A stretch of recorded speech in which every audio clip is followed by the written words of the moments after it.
नमस्कार, आपण पाहत आहात लोकनाय न्यूज। चंद्रपूर जिल्ह्यातील नागभीड तालुक्यातून आयुर्वेद आणि वनौषधी संवर्धनाबाबत एक महत्त्वाची बातमी समोर आली आहे। वैद्य दिनाचे औचित्य साधून चिंधीचक येथील शासकीय माध्यमिक कन्या आश्रम शाळेजवळ असलेल्या आदिनाथ वनौषधी व निसर्गोपचार केंद्राच्या औषधी रोपवाटिका परिसरात भगवान धन्वंतरीचे विधिवत पूजन करण्यात आले।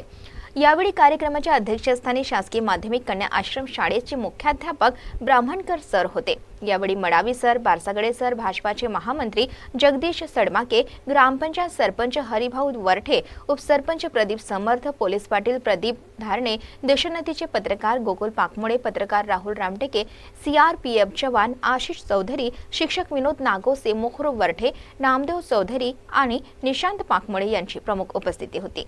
कार्यक्रमात मुख्याध्यापक ब्राह्मणकर सर यांनी आयुर्वेदाचा प्राचीन वारसा आणि औषधी वनस्पतींचे संवर्धन ही काळाची गरज असल्याचे सांगितले। पूर्वी जंगल आणि निसर्ग हेच मानवाचे मोठे औषधालय होते। वेदूंच्या पिढ्यानपिढ्या चालत आलेले वन औषधीचे ज्ञान जपून ते पुढील पिढीपर्यंत पोहोचवणे आवश्यक आहे, असे त्यांनी नमूद केले। यावेळी वैद्यराज मनोज समर्थ यांनी विद्यार्थिनींना रोपवाटिकेतील विविध औषधी वनस्पतींची प्रत्यक्ष माहिती दिली। वनस्पतींची ओळख, त्यांचे औषधी गुणधर्म, पारंपरिक उपयोग आणि आरोग्याच्या दृष्टीने त्यांचे महत्त्व समजावून सांगण्यात आले।